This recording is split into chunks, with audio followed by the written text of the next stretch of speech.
game wants you to do this. When you watch all of the gameplay footage they put out, these is all of the moves that Cal's always doing.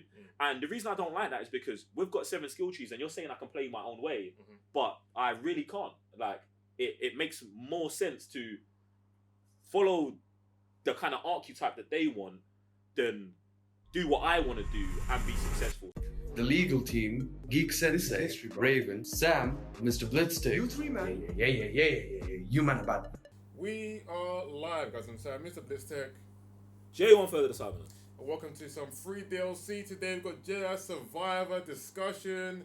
We're just about to break down everything about this game, especially to someone who hasn't played it, which is myself, and someone who has, which is Jay.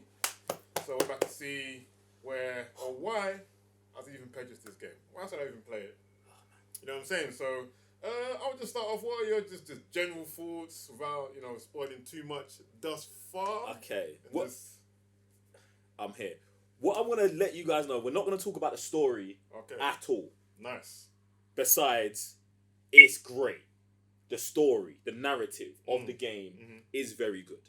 Also, I just want everyone to know kind of how far into the game I'm at. I've played about 40 hours of the game.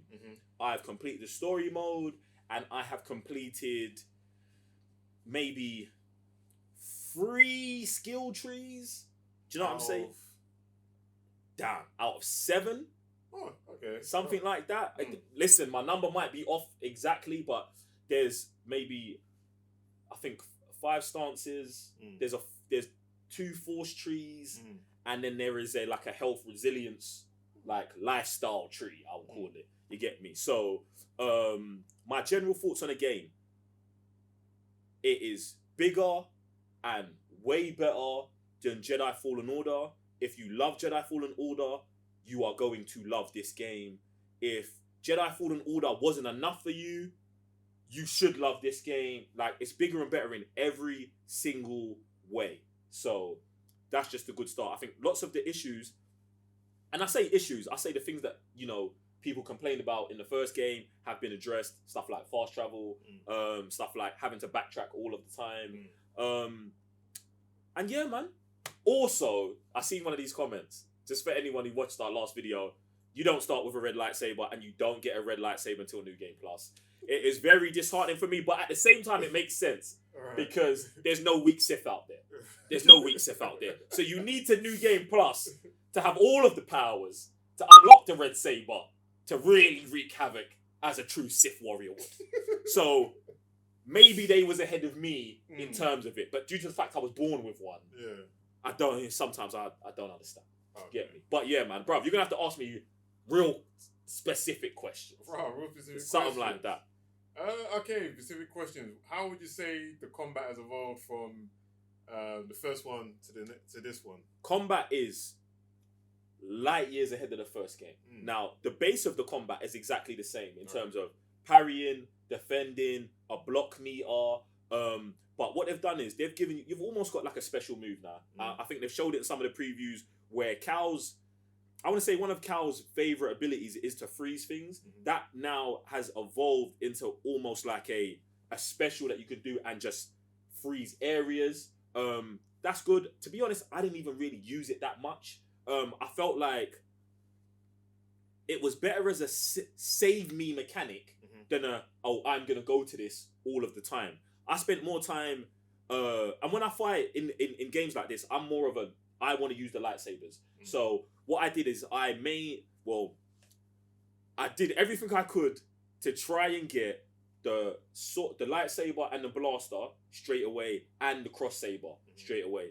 I got both of those because I was really interested to see if me using these kind of fighting stuff, how the game would feel for me. Because obviously the cross-bladed lightsaber is a very heavy and slow weapon, whereas the blaster is a mechanic we've never had in a game before, and pairing it with a lightsaber is just something I've never seen in terms of a playable game. So I wanted to go in with both of those, and I think they do a great job in each of the lightsaber abilities feeling very different and making your playstyles very different. So I thought that was great, and in terms of what they've done with the combat, that is miles ahead. The force abilities I think are really good, but I do have an issue with some of them.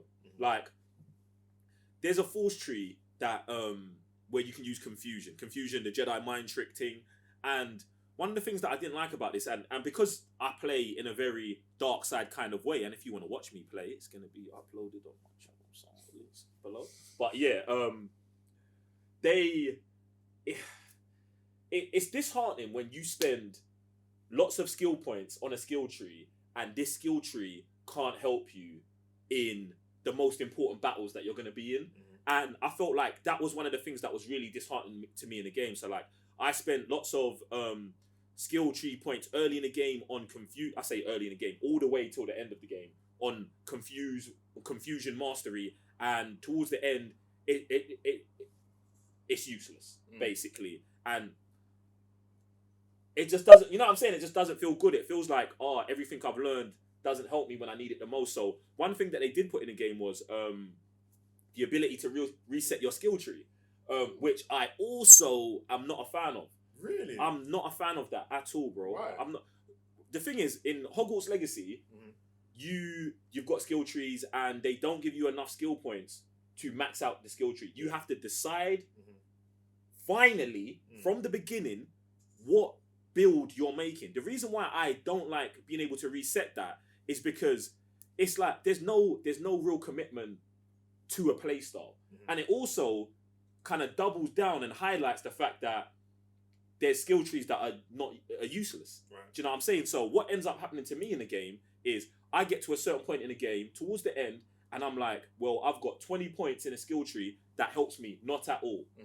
Well, let me just reset my skill tree and put all of these into the things that I know the game is gonna let be OP. So I then put all of those skill tree points into just Cal's basic telekinesis, which the game, like, even if you just look at the skill tree and the things that it can do, you can tell like the game wants you to do this. When you watch all of the gameplay footage they put out, these is all of the moves that Cal's always doing. And the reason I don't like that is because we've got 7 skill trees, and you're saying I can play my own way, but I really can't. Like, it makes more sense to follow the kind of archetype that they want than do what I want to do and be successful. So I don't like the being able to reset it.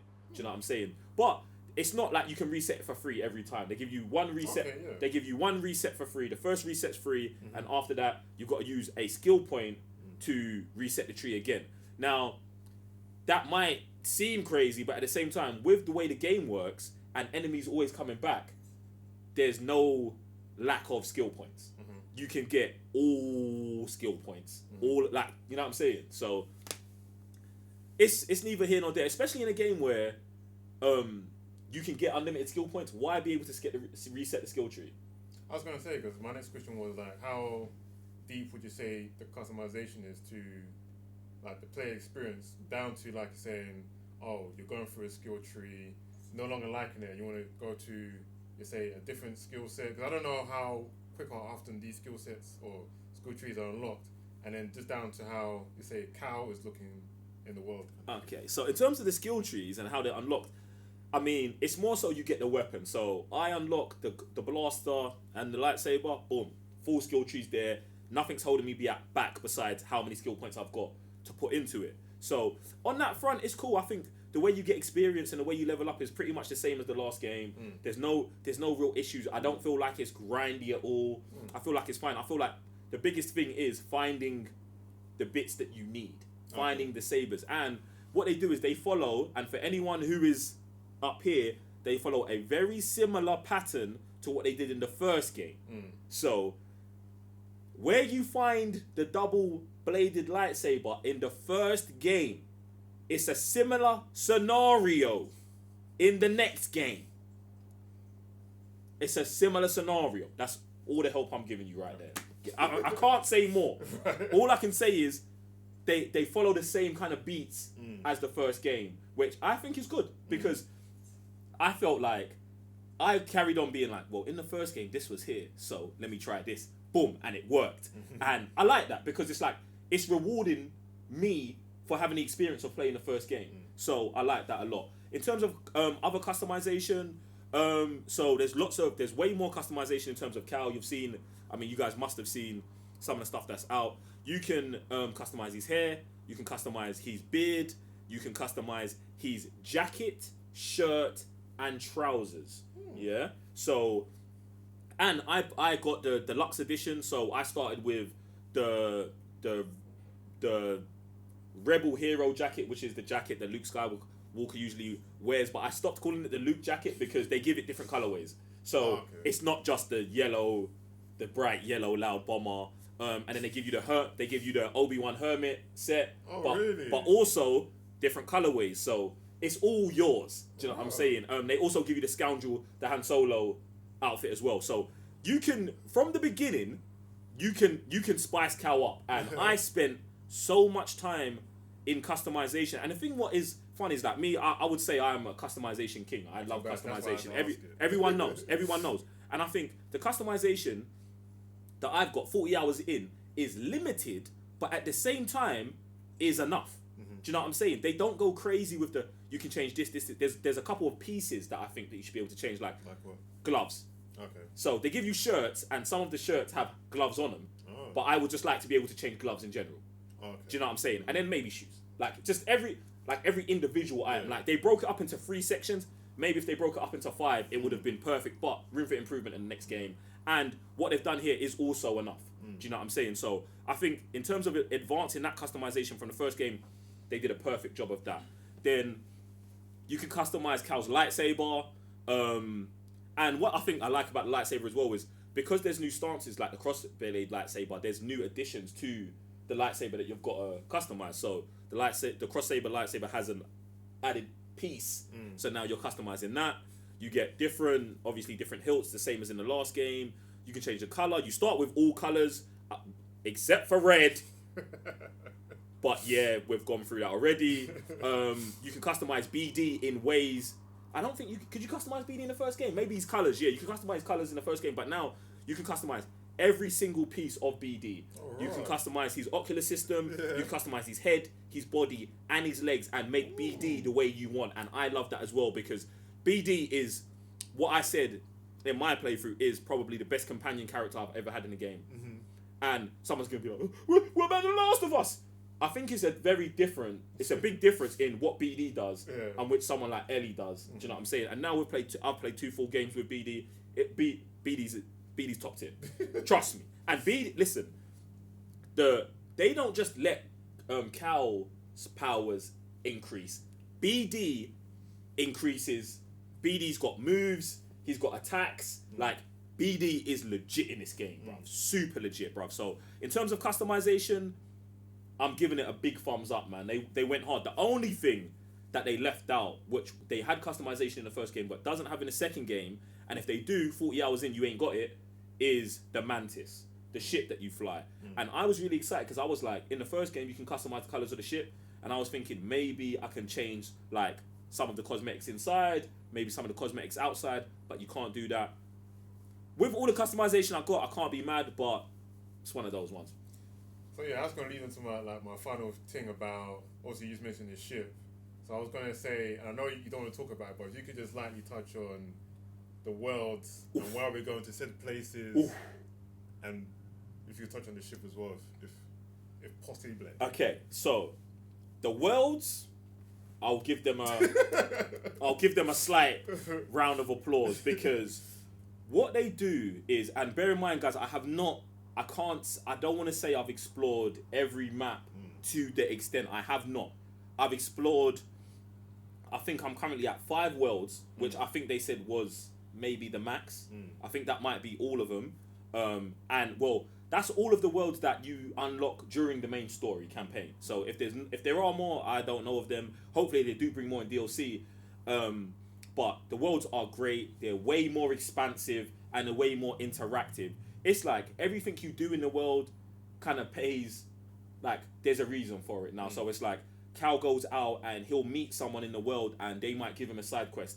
But then he also can recruit people back to his outpost. So what's happened is, I can give you a little bit of the story, is Grease, one of the guys that you're with in the first game, Grease, now lives on a planet because the team separated and he owns a cantina. His cantina isn't doing too well. It's cool, but when you get there, you now get to recruit people to come back to this outpost and make it better. So you go out, you meet someone who plays music, and you're like, oh, do you want to do the music at the cantina? Mm-hmm. They're like, yeah. So now when you go back to the cantina, your cantina's got music. And it also might come with another shop. So now you've got somewhere where you can buy music and play this kind of music in your cantina. Then you've also got different vendors for all different types of things. For skill trees, for perks, they added a perk system. That, I think they have mentioned it, but the perk system in it, I haven't dived into it loads because I got a perk very early on in the game that I thought was perfect for me. So I used this perk throughout the game. I only switched it a couple times when I felt like I needed to, because it was tough. I played the game first time on Jedi, Jedi Master Mode, which is the hard mode. There's got a harder difficulty than that, Jedi Grandmaster, which I'm gonna do on my New Game Plus playthrough. But on Jedi Master Mode, the game is pretty challenging, bro. It's pretty challenging for me. Get me? So tough.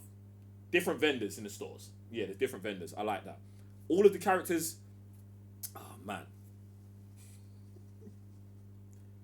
All of the characters, as well as Cal, have upgraded drastically.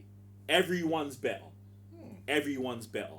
And they need to be better because what you're going up against in this game is legit. Anything that you've seen so far about what you're doing in this game, they did it on purpose. Like, they've showed you nothing. So what we said in the trailers is like 100% true. Purposely. Yeah. The reason, yes, they've got you in all of the gameplay they're showing where you're like, it feels like you're running in circles and stuff like that.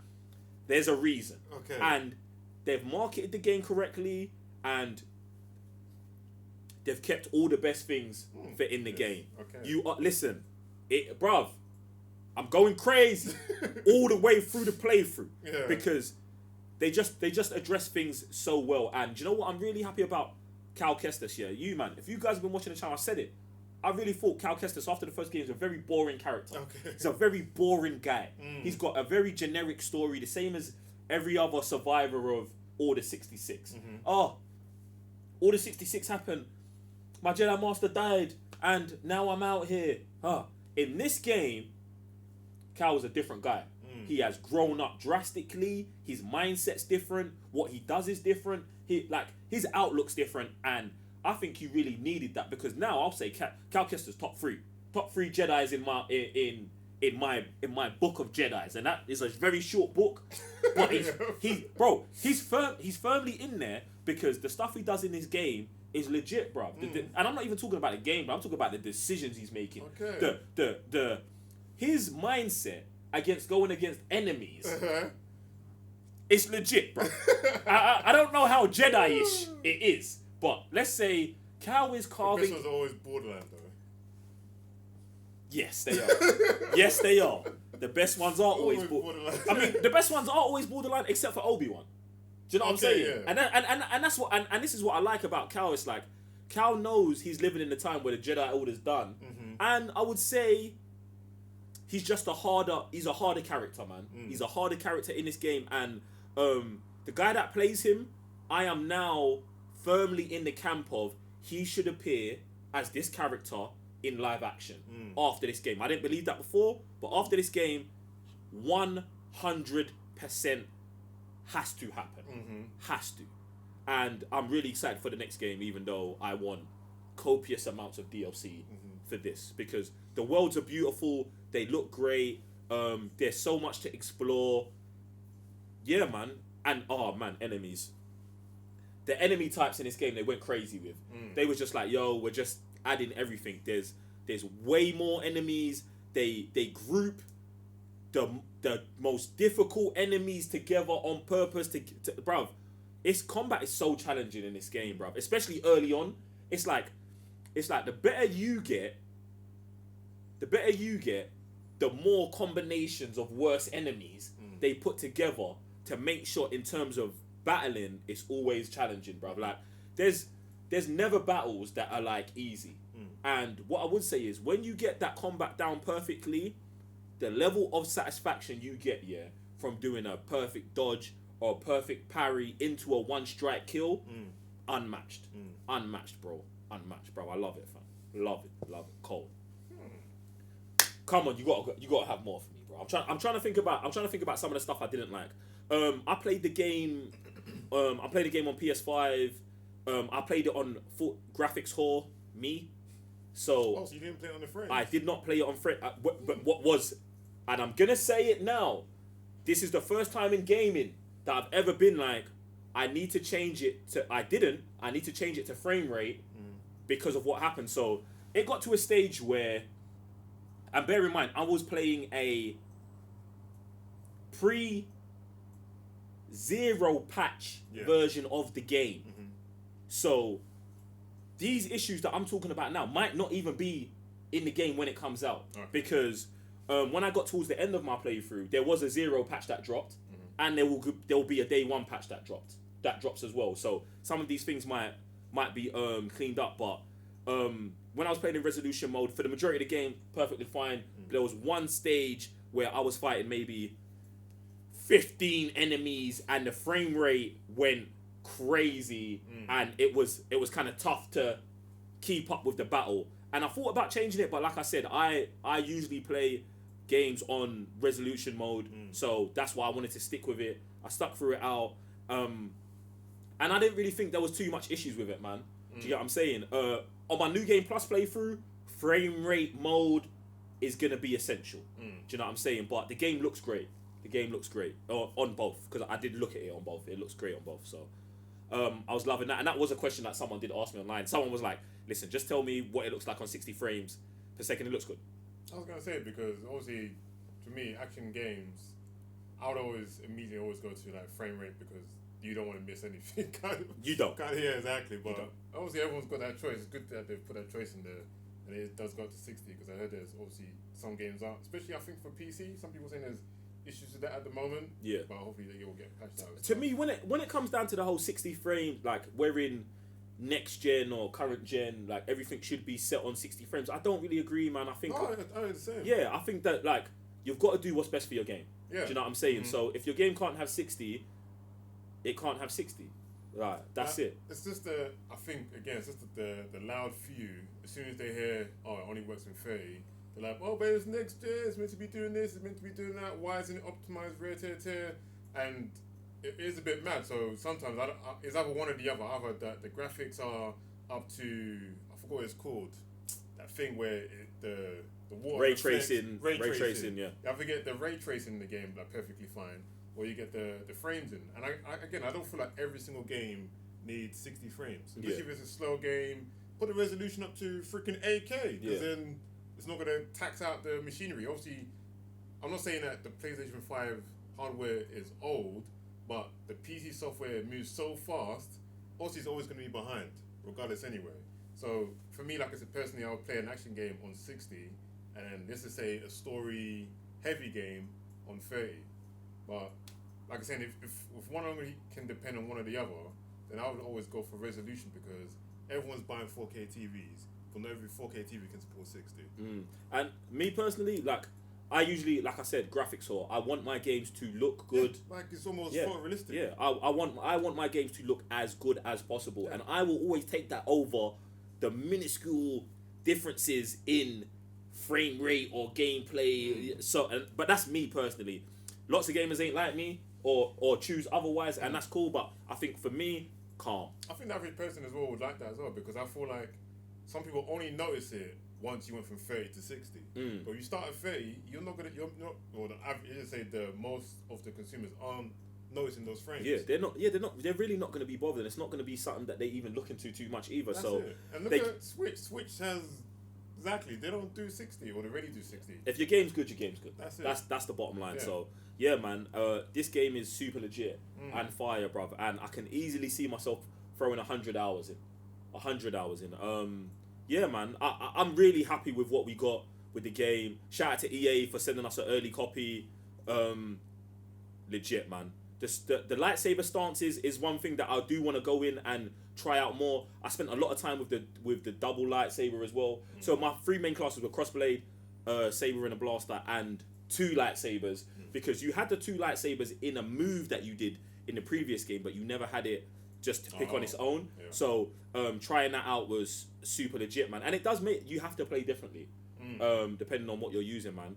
But I thought it was super legit. And the story, again, I know I can't get into anything because I don't want any spoilers for you guys. I want you all to experience it for yourselves or watch my playthrough of it and experience it with me again. But yeah, man, the story goes crazy, man. Crazy. And they write some of the issues with the first game. I know lots of the people were upset that in the first game you're chasing a MacGuffin, spoilers, that at the end of the game you just destroy anyway. So it's like, why was we doing this whole thing? That's not the case in this game. There are real stakes and there are lots of characters in the first game that pop up in the second game. I'll say that for you as well. And there's one of the best redemption arcs I've ever seen. No cap. 100%. I'm not. Go on. I said out of 5, what would you rate this game? And Jesus. would you put it up there for Game of the nominee? Year? Yeah. As Game of the Year. Especially that is big release for this year. Oh man, it's crazy because the Game of the Year situation, I don't know about, man. Like, I think, and this is just me, my personal take on Game of the Year in general. I don't really get how they like. No, just put that. Yeah, I know. Put that Personally, there, man, yeah. will this be one of my favorite games of the yeah. year? 100% Okay. easy. Yeah. Easy. It's one of my favorite games of the year. Easily. Like, listen, I love Hogwarts Legacy. It's better than Hogwarts Legacy. Okay. It's better than Hogwarts Legacy. It's better than Hogwarts Legacy. It is better than Hogwarts Legacy. And the thing is, I don't feel bad about saying that because Hogwarts Legacy is also the first entry in the series, and I think that Hogwarts Legacy does great, but Jedi Survivor has a leg up on it being the second game. Okay. Do you know what I'm saying? So I enjoy it. From what I've done already, I've enjoyed it more than Hogwarts Legacy. Out of 5, Jesus, man. Okay, what's a 5? What's a 5? God of War 1. God of War, yeah. The first God of War is a 5. Ragnarok. Where's God of War? What? Wait. Ragnarok is definitely a 5. You're giving Ragnarok a 5 as well. Yeah, bro. Really, Raven? You finished God of War? Pretty much, yep. 2, yeah. Yep. What are you giving it? 5? Nope. What are you giving it? I'm between a 4 and a 4.5. I'm with Raven on that. I'm not giving God of War Ragnarok a 5. No way. I wouldn't give it a 4. I wouldn't give it a 4, but I'd give it a 4.5. For anyone who can't hear Raven, he said it's a 4 to a 4.5. Oh, okay. Yeah, bruv. No, but that's me. So I would give. We're not reviewing. Yeah, I'd give Ragnarok a 4.5 at best. Right. At best. And a 4 at worst. It's hard, man. It's difficult because I'm so biased because it's Star Wars, and I think one of the things is, and I want this to be known in terms of my bias, that just being in the Star Wars world makes this game great. Like getting to explore places that you've seen on maps, on Star Wars maps here and there, like that is so much for me in this game. But then when I think about the story and the emotions that I went through, man, I don't want to be a prisoner of the moment. I'm gonna give it a 4.5. Okay. I'm gonna give it a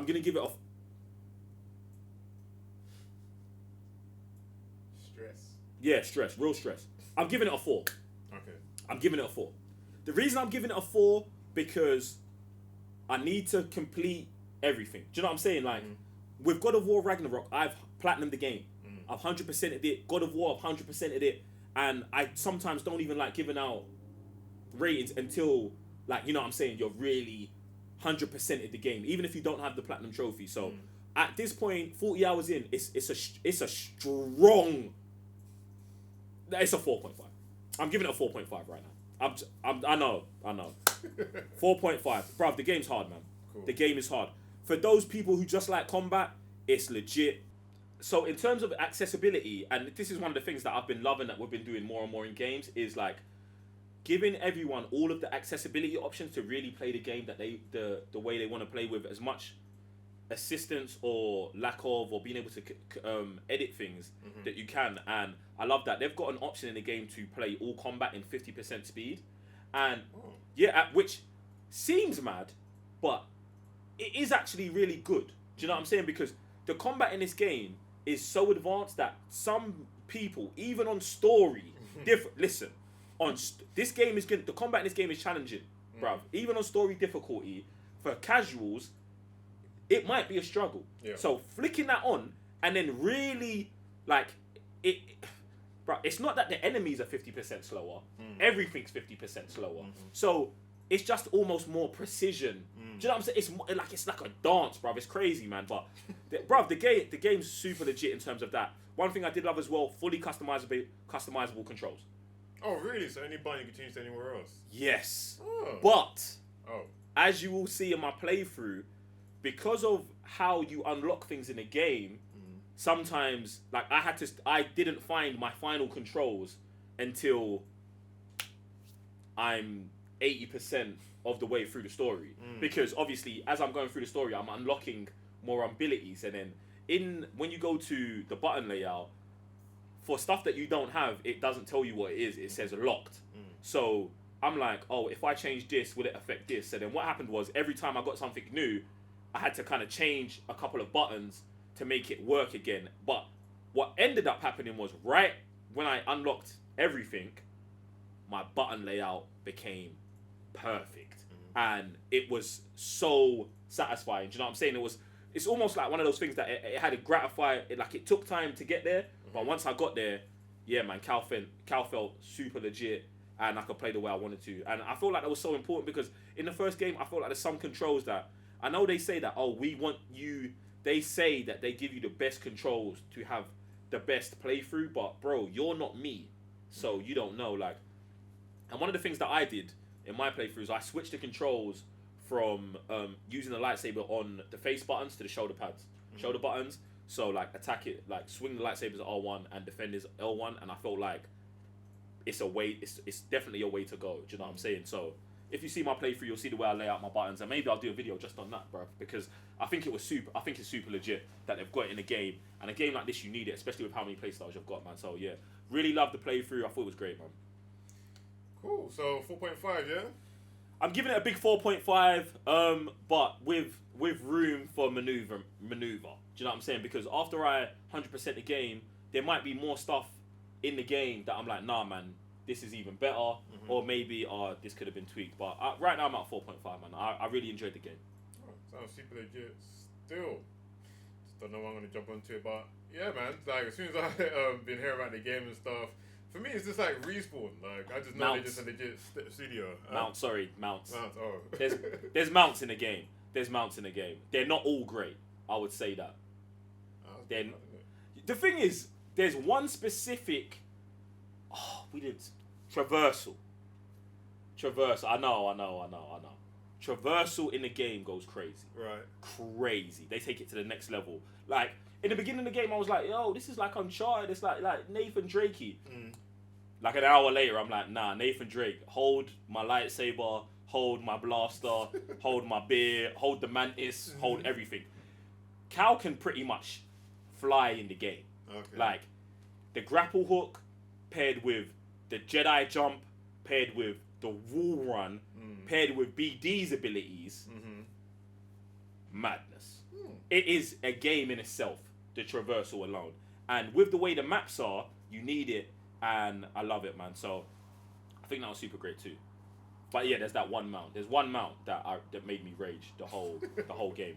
Because it's like you jump on it, but you can't control it. Is that on purpose though? I don't know if it's on purpose because it's like a giant bat that you jump on. Yeah. And it usually goes from point A to point B. But you do have control of it, but you don't have 100% control of it. Right. So it's weird. It's weird in there. But I didn't love that. But it's not huge in the game. Do you know what I'm saying? So I'll be interested to see what other people think about that and some of the other bits, man. But yeah, man, it's hard, bro. Legit. Yeah, man. So 4.5. So you're recommending people who play number 1 definitely jump back on for number 2. Day 1 deluxe edition. Damn. For them, man. If you love the first game, you should be day 1 deluxe edition in this. Easy.